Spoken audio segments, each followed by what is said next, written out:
Hello students, standard 12th, subject OCM, lesson number 1, principles of management. Okay, what is principles of management? Intro part है, introduction. इसके पहले क्या पढ़ा था हमने? What is management from the point of view of business. उसके पहले भी हमने बहुत कुछ पढ़ा, जैसे कि what is meaning of management, generally क्या उसका मीनिंग होता है, what is resources, what is management levels, who are managers, क्या करते हैं वो, कौन है वो, राइट. तो ये सब हमने पढ़ा. Now we will learn about what is the meaning of principles of management. ये उसका यहाँ पे उसका मीनिंग है, मीनिंग एंड डेफिनेशन. ठीक है. सो मीनिंग ऑफ प्रिंसिपल्स. प्रिंसिपल्स ये आपने वर्ड स्कूल में सुना रहेगा इन 9th और 10th स्टैंडर्ड. प्रिंसिपल्स इसका हिंदी में वर्ड है सिद्धांत, राइट. अगर हम यहाँ पे उसका देखते हैं meaning, we will learn about the meaning, we will read the meaning. Principle is defined as fundamental truth or proposition that serves as a foundation for a system or belief or behavior for a chain of reasoning. अब इस meaning का शायद आपको मालूम नहीं पड़ा रहेगा, इसका इस डेफिनेशन का मीनिंग क्या है, राइट. इसलिए मैंने क्या किया है, मैंने इस डेफिनेशन को 1 2 3 4 ऐसे 4 में उसको डिवाइड किया है. ये 1, ये 2, ये 3 और ये 4. प्रिंसिपल क्या है? प्रिंसिपल एक स्टेटमेंट है. इट इज अ स्टेटमेंट जो फंडामेंटली ट्रू है. बेसिकली वो ट्रू है. ट्रू मतलब क्या? सच. जो किसी एक कॉज और इफेक्ट रिलेशनशिप पे बेस्ड है. कॉज और इफेक्ट. कॉज मतलब कारण, इफेक्ट मतलब प्रभाव, और जो यूनिवर्सल है. ये प्रिंसिपल किसी भी वर्ल्ड में एप्लीकेबल है. This principles are universally applicable, मतलब ये किसी भी वर्ल्ड के कहीं पे भी ये अप्लाई कर सकते हैं आप. फिर से प्रिंसिपल्स क्या है? स्टेटमेंट है. और ये स्टेटमेंट क्या है? ट्रू है. और ये statement cause and effect relationship पे बेस्ड है. मतलब उसके अंदर एक कारण होगा और उसका प्रभाव होगा, राइट. कारण और प्रभाव, कॉज एंड इफेक्ट. अगर मैं कॉज एंड इफेक्ट का एक छोटा सा एग्जांपल दूं तो जैसे कि अगर आप ब्रश नहीं करेंगे तो आपके दांत सड़ जाएंगे. तो यहाँ पे कॉज क्या है? आप ब्रश नहीं कर रहे हो. इफेक्ट क्या है? आपके दांत सड़ जाएंगे या फिर सड़ रहे हैं, राइट. तो यहाँ पे कॉज एंड इफेक्ट रिलेशनशिप होगा एक स्टेटमेंट में, और ये दुनिया में कहीं पे भी अप्लाई है. चाहे वो बच्चा इंडिया में है, अमेरिका में है, कहीं पे भी अगर वो दांत को ब्रश नहीं करता है तो उसके दांत सड़ने वाला है, राइट. मैं एग्जांपल लेता हूँ तो आपको मालूम पड़ेगा.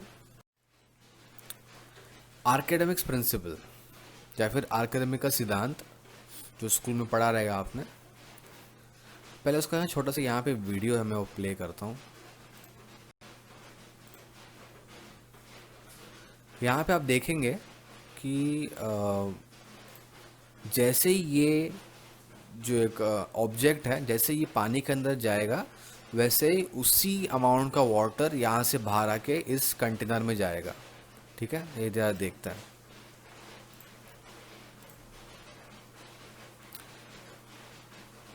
राइट, देख रहे हैं आप, जैसे ये ऑब्जेक्ट अंदर गया पानी के अंदर, पानी बाहर आया. ये क्या है? ये आर्किमिडीज प्रिंसिपल है. अभी इसमें क्या लिखा है आर्किमिडीज प्रिंसिपल में कि जैसे ही आप कोई भी एक ऑब्जेक्ट पानी के अंदर इमर्स करते हैं, कोई भी ऑब्जेक्ट पानी के अंदर इमर्स करते हैं मतलब क्या? पानी के अंदर डालते हैं तो वाटर स्पिल आउट होगा, मतलब वाटर बाहर आएगा. इस प्रिंसिपल के हिसाब से कोई भी ऑब्जेक्ट आप पानी में डालते हैं तो पानी बाहर आएगा. यहाँ पे हम साइंस के प्रिंसिपल नहीं पढ़ने वाले हैं, यहाँ पे मैनेजमेंट के प्रिंसिपल पढ़ने वाले हैं. बट उसको समझाने के पहले ये समझना इंपॉर्टेंट है कि प्रिंसिपल का मतलब क्या होता है, राइट.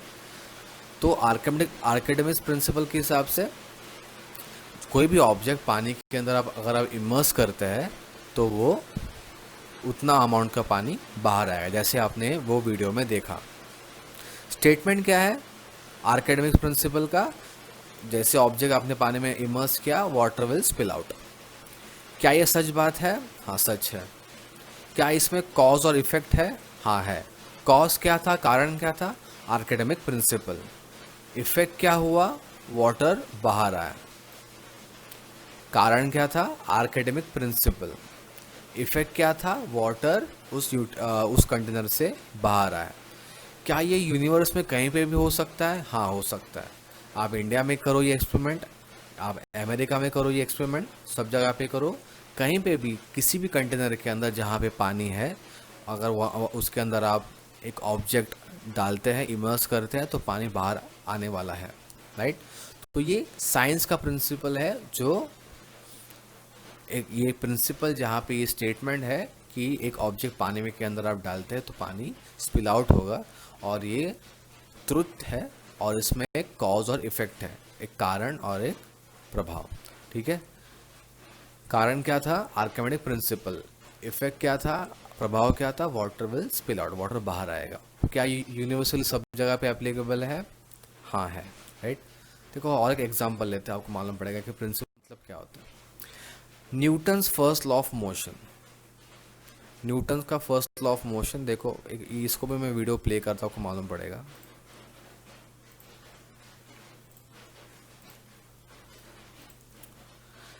ये फुटबॉलर है, जैसे ही बॉल को किक करता है, ये बॉल आगे जा रहा है, बराबर। न्यूटन्स के फर्स्ट लॉ में यही बताया, Newton first law of motion, कि कोई भी एक ऑब्जेक्ट जब तक वहां से मूव नहीं होगा, जब तक कोई एक एक्सटर्नल फोर्स उस पर इफेक्ट ना करे, वो बॉल ऑटोमेटिक मूव नहीं हुआ, उसके ऊपर कोई एक्सटर्नल फोर्स, कोई बाहरी फोर्स उसके ऊपर अप्लाई हुआ, तब जाके बॉल आगे बढ़ा। किसने किया था? वो फुटबॉलर ने। उसने पैर से किक किया और वो बॉल आगे चला गया। स्टेटमेंट, ये जो प्रिंसिपल है न्यूटन फर्स्ट लॉ के हिसाब से, फर्स्ट लॉ ऑफ मोशन के हिसाब से, कोई भी ऑब्जेक्ट ऐसे मूव नहीं होता, उसको मूव करना पड़ेगा, या मतलब उसके लिए एक एक्सटर्नल फोर्स चाहिए। क्या ये ट्रुथ है? क्या ये सही है? तो आंसर इज यस। क्या इसमें कॉज और इफेक्ट रिलेशनशिप है? तो आंसर इज यस। कॉज मतलब कारण। कारण क्या था? Newton's first law of motion. Effect क्या हुआ उसका? वो ऑब्जेक्ट मूव हुआ एक जगह से किसी और जगह पर। क्या यूनिवर्स में कहीं पे भी हो सकता है? हाँ, आप कहीं पे भी, वर्ल्ड में कहीं पे भी आप बॉल को किक करो, बॉल आगे जाएगी। ऐसा नहीं कि इंडिया में बॉल को आप किक कर रहे हैं तो आगे जा रहा है, अमेरिका में बॉल को आप किक कर रहे हैं आगे तो पीछे जा रहा है, ऐसा नहीं होगा। सब जगह पे वो सेम होगा, राइट। तो ये प्रिंसिपल सब जगह पे सेम होता है, राइट। नेक्स्ट और देखते हैं, अगर आप वाटर का मॉलिक्यूल देखते हैं, वाटर का जो केमिकल फॉर्मूला है, एक मॉलिक्यूल के अंदर 3 एटम होते हैं। देखो, 1, 2 और 3। 2 हाइड्रोजन का और 1 ऑक्सीजन का। 2 हाइड्रोजन के एटम होंगे, 1 ऑक्सीजन का एटम होगा। ये प्रिंसिपल सही है? हाँ सही है। सब जगह पे भी सेम है? हाँ सब जगह पे सेम है। इंडिया में दो हाइड्रोजन और 1 ऑक्सीजन है, और अमेरिका में 2 ऑक्सीजन और 1 हाइड्रोजन, ऐसा है क्या? नहीं, सब जगह पे 2 हाइड्रोजन के एटम और 1 ऑक्सीजन का एटम ही होगा। आप अपने हिसाब से वहाँ पे 3 हाइड्रोजन का एटम लगा के वाटर को आप तैयार नहीं कर सकते, वो फॉर्मूला रॉन्ग हो जाएगा, राइट। अभी ये जो मैं जितने भी प्रिंसिपल मैंने आपको बताया, ये सब साइंस वाले प्रिंसिपल्स हैं, ये साइंस वाले सिद्धांत है, जो एक स्टेटमेंट है जो सही है, और उसमें कॉज और एक इफेक्ट है, और वो पूरे दुनिया में एप्लीकेबल है। बट इस लेसन में हम लोग प्रिंसिपल्स ऑफ मैनेजमेंट का पढ़ने वाले, ना ही साइंस के प्रिंसिपल पढ़ने वाले, राइट। अगर हम दोनों के बीच में का अगर हम डिफरेंस और सेम चीज़ देखते हैं, तो पहले तो उसका सेम देखते हैं, सेम क्या है, सिमिलर। मैनेजमेंट का प्रिंसिपल्स और साइंस के प्रिंसिपल्स में सेम चीज़ क्या है? दोनों में कॉज और इफेक्ट रिलेशनशिप है। मैनेजमेंट ऑफ प्रिंसिपल्स का मैं एग्जांपल लेता हूँ, तो वहाँ पे आपको मालूम पड़ेगा कि उसमें कॉज एंड इफेक्ट रिलेशनशिप कैसा होता है, जैसे कि मैं यहाँ पे उसको समझाने वाला हूँ। दोनों में कॉज एंड इफेक्ट रिलेशनशिप है। साइंस के प्रिंसिपल में हमने पढ़ा ना, कॉज एंड इफेक्ट रिलेशनशिप। जैसे ही कोई ऑब्जेक्ट पानी में हम इमर्स करते हैं, अंदर डालते हैं, तो पानी उतना ही अमाउंट का पानी बाहर स्पिल होगा। ये हमने पढ़ा कॉज एंड इफेक्ट। न्यूटन्स के फर्स्ट लॉ में क्या पढ़ा था, कॉज एंड इफेक्ट क्या था उसमें, जैसे आपने बॉल को किक किया वैसे बॉल वो आगे जाएगा। और दोनों प्रिंसिपल्स यूनिवर्सली एप्लीकेबल है। दोनों प्रिंसिपल्स आप दुनिया में कहीं पे भी अप्लाई कर सकते हैं और वो वैसे ही होंगे, वो कभी चेंज नहीं हो सकते। बट दोनों में सबसे बड़ा डिफरेंस क्या है कि एक फ्लेक्सिबल है और एक रिजिड है। फ्लेक्सिबल मतलब क्या होता है, आप उसको चेंज या फिर मॉडिफाई कर सकते हैं अकॉर्डिंग टू सिचुएशन। जैसा सिचुएशन है उसके हिसाब से आप चेंज और मॉडिफाई कर सकते हैं। बट साइंस का प्रिंसिपल कभी आप चेंज नहीं कर सकते, वो जैसे है वैसे ही रहेंगे। 1000 साल पहले भी वैसे ही थे, 1000 साल बाद भी वैसे रहेंगे, आज भी वैसे ही है। अगर आप आर्किमिडीज प्रिंसिपल को देखते हैं तो 1000 साल पहले भी वैसे ही था, आज भी वैसा ही है। टाइम के हिसाब से वो कभी चेंज नहीं होता, वो वैसे ही सेम रहेगा। What is the meaning of rigid, they cannot be change, उसको हम चेंज नहीं कर सकते। अगर कोई भी एक ऑब्जेक्ट हम पानी के अंदर इमर्स करते हैं, डालते हैं, तो पानी बाहर आना ही आना है। और वो दुनिया के किसी भी कोने में आप करेंगे ये चीज़ तो वो वैसे ही होने वाला है। कहीं और कहीं कहीं और हो रहा है, कहीं दूसरी जगह पे कहीं और हो रहा है, ऐसा नहीं होगा, राइट। बट मैनेजमेंट का प्रिंसिपल्स ये फ्लेक्सिबल है, ये आप अपने हिसाब से उसको चेंज कर सकते हैं। यहाँ पे मैं एग्जांपल लेता हूँ, आपको मालूम पड़ेगा। इस लेसन में आपको बहुत सारे प्रिंसिपल्स दिए हैं मैनेजमेंट के।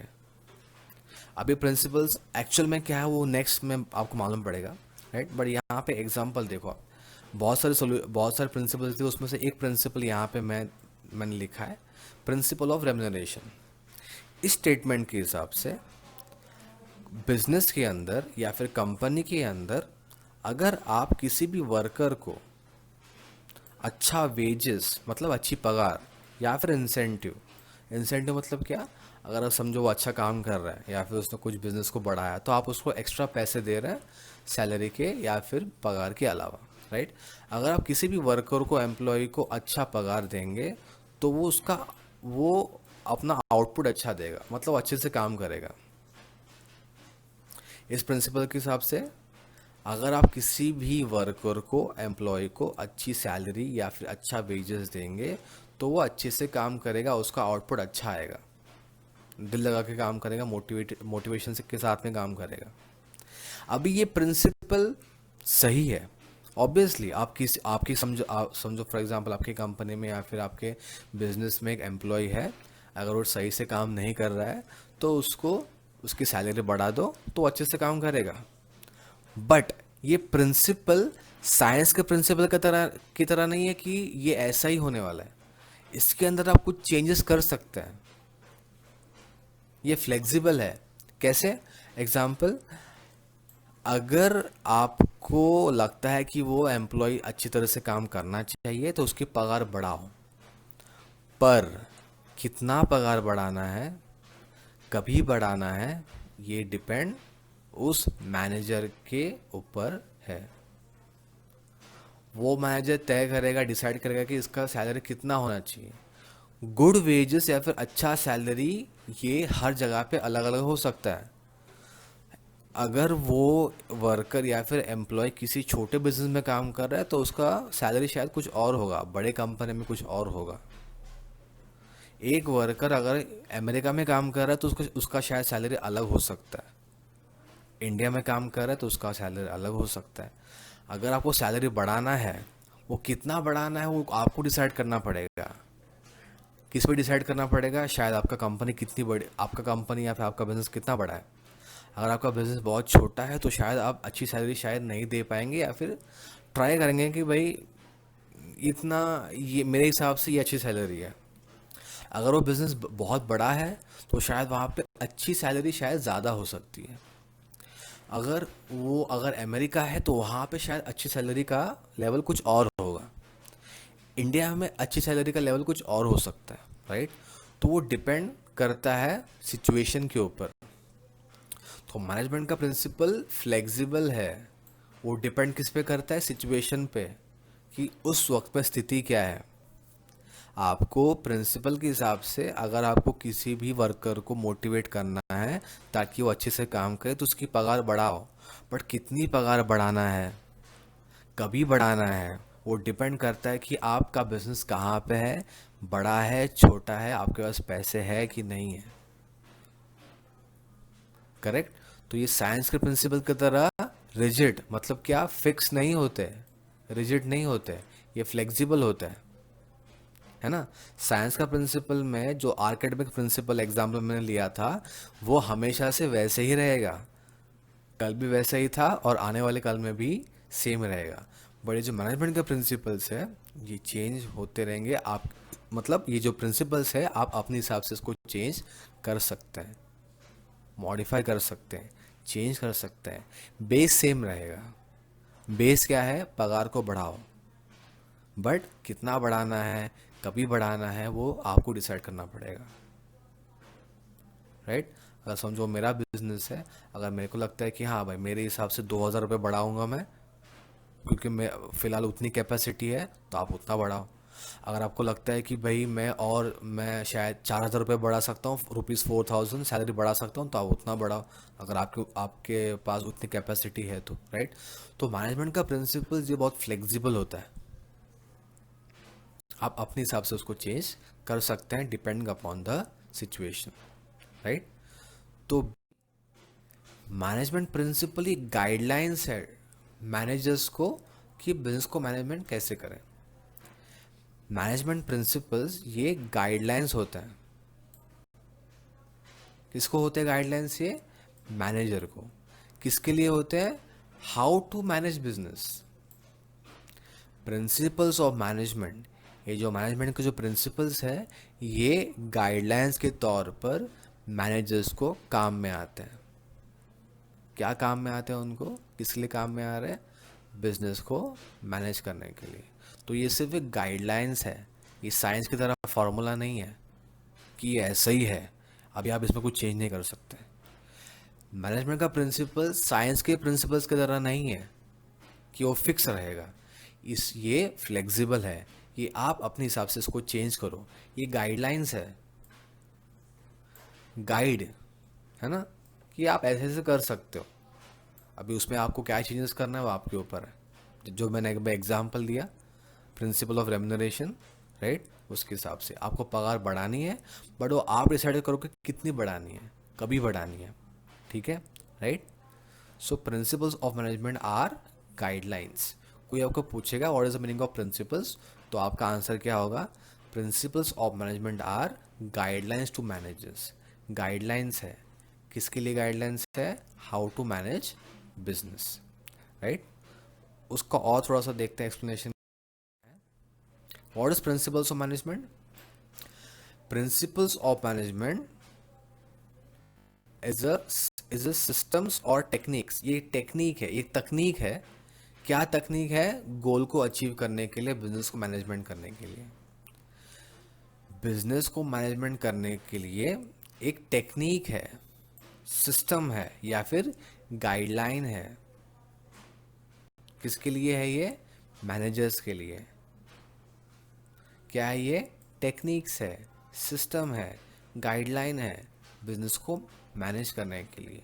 और ये पूरे यूनिवर्स में, मतलब ये दुनिया में सब जगह पे ये एक्सेप्ट किया गया है। ये प्रिंसिपल्स आप दुनिया में किसी भी बिजनेस में, चाहे वो कहीं पे भी हो, आप यहाँ पे उसको यूज़ कर सकते हैं। इसके लिए हम उसको क्या बोलते हैं, principles. So what is the meaning of principles? Principles are techniques or systems or guidelines to achieve goal of a business. Business का गोल को अचीव करने के लिए कुछ टेक्निक्स है। मतलब अगर आपको मैनेजमेंट करना है तो ये टेक्निक्स को, ये सिस्टम्स को, ये गाइडलाइंस को आप यूज़ कर सकते हैं आपके बिजनेस के गोल को अचीव करने के लिए। और ये टेक्निक्स पूरे वर्ल्ड में एप्लीकेबल है, पूरी यूनिवर्स में एप्लीकेबल है, इसके लिए हम इसको बोलते हैं प्रिंसिपल्स। फिर से रिपीट करूँगा, ये प्रिंसिपल साइंस के प्रिंसिपल की तरह नहीं होते हैं। वो प्रिंसिपल रिजिड है, फिक्स है, उसमें आप चेंज नहीं कर सकते। प्रिंसिपल्स ऑफ मैनेजमेंट आप अपने हिसाब से चेंजेस कर सकते हैं।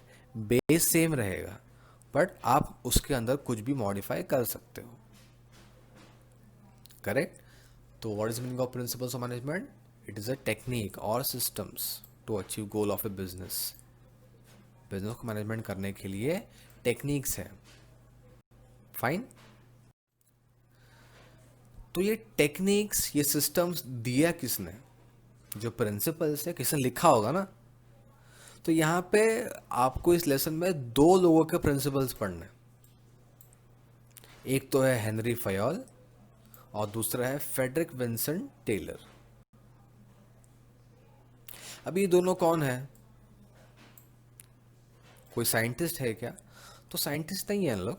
ये ऐसे दो लोग हैं जिन्होंने किसी एक कंपनी में काम किया था। इसके बारे में डिटेल में पढ़ेंगे आगे जाके, बट फिलहाल इतना ब्रीफ में बताता हूँ मैं। ये एक इंजीनियर थे, हेनरी फयोल, और फ्रेडरिक विंसेंट टेलर भी इंजीनियर ही थे। इन्होंने बिजनेस में, कंपनी में बहुत साल काम किया है, और उस काम करने के वक्त में उनको बहुत सारे प्रॉब्लम्स उन्होंने फेस की। वो एक अच्छे लेवल पे काम कर रहे थे, टॉप लेवल, मतलब मैनेजर लेवल पे काम कर रहे थे, और उनके अंडर में बहुत सारे लोग काम कर रहे थे, और उन्होंने कुछ प्रॉब्लम्स को फेस किया, और उनको लगा कि ये प्रॉब्लम्स का ये सोल्यूशन हो सकता है, और उन्होंने इस सोल्यूशंस को एक बुक में या फिर एक कहीं पे उन्होंने उसको लिखा है, और उस सॉल्यूशंस का, उस गाइडलाइंस को हम लोग क्या बोलते हैं? प्रिंसिपल्स। तो यहाँ पे हम दो लोगों के प्रिंसिपल पढ़ने वाले हैं। एक है हेनरी फयोल और दूसरा है फ्रेडरिक विंसलॉ टेलर। राइट? ये दोनों मैनेजमेंट थिंकर्स है। थिंकर्स मतलब क्या? इन्होंने इसके बारे में इसके पीछे बहुत कुछ सोचा है, और ये एक मतलब इन्होंने एक्चुअल में काम किया, ये खुद काम करते थे, और इन्होंने ऑब्जर्वेशन किया है, सिस्टमेटिक स्टडी किया है कि भाई कि एक बिजनेस में क्या क्या प्रॉब्लम हो सकता है और उसका सोल्यूशन क्या हो सकता है। राइट? ऑर्गेनाइजेशन में, मतलब बिजनेस के अंदर गोल्स को अचीव करना है, तो हमको ये सिस्टम और टेक्निक्स को अगर हम यूज़ करते हैं, तो हम बिजनेस का जो भी गोल है वो उसको अचीव कर सकते हैं। राइट? ओके। तो कुछ प्रिंसिपल्स हम इस लेसन में पढ़ेंगे। हेनरी फेल का भी प्रिंसिपल्स है और फ्रेडरिक विंसलॉ टेलर का भी है। राइट? तो इस लेक्चर में से हमने क्या सीखा? फर्स्ट, जो प्रिंसिपल्स ऑफ मैनेजमेंट है, ये टेक्निक्स है, गाइडलाइंस है। किसके लिए है? बिजनेस को मैनेज करने के लिए, है ना। गाइडलाइंस है किसके लिए? बिजनेस को मैनेज करने के लिए। किसके लिए है ये? To the managers. और ये पूरे यूनिवर्स में एक्सेप्टेड है, इसके लिए हम उसको क्या बोलते हैं? प्रिंसिपल्स। राइट?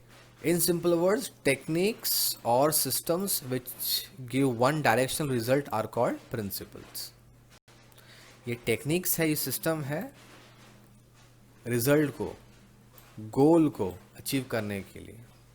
प्रिंसिपल्स क्या है? टेक्निक्स है, सिस्टम है, गोल्स को अचीव करने के लिए।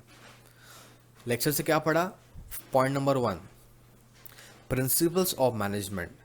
मैनेजमेंट के प्रिंसिपल्स ये साइंस के प्रिंसिपल से बहुत अलग है।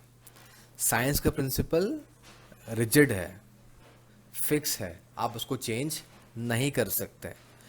मैनेजमेंट के प्रिंसिपल्स फ्लेक्सिबल है, आप उसको अपने हिसाब से मॉडिफाई कर सकते हो। ये सब जगह पे अप्लाई आप कर सकते हो, बट आप अपने हिसाब से उसको चेंज करो। डिपेंड करता है कि आपका बिजनेस कितना बड़ा है, कहाँ पे है, एक्सेट्रा। राइट? तो ये प्रिंसिपल्स क्या है? गाइडलाइंस है। क्या है? गाइडलाइंस। किसके लिए है? मैनेजर्स के लिए। क्या करने के लिए? गोल्स को, रिजल्ट को अचीव करने के लिए, बिजनेस को मैनेज करने के लिए। ठीक है? सो ये है उसका introduction part. What is the meaning of principles of management? Principles of management क्या है? गाइडलाइंस है बिजनेस को मैनेज करने के लिए। मतलब मैनेजमेंट करने का तरीका आपको बताया गया है कि कैसे किया जाता है मैनेजमेंट। तो वो स्टेप बाय स्टेप हम लोग पढ़ेंगे उसका प्रिंसिपल्स, तो आपको सब कुछ क्लियर हो जाएगा कि ये एक्चुअल में क्या होता है। जैसे जैसे लेसन आगे बढ़ेगा वैसे वैसे आपको क्लियर होते जाएगा कि what is the meaning of principles. ठीक है, इस लेक्चर में इतना ही। Thank you.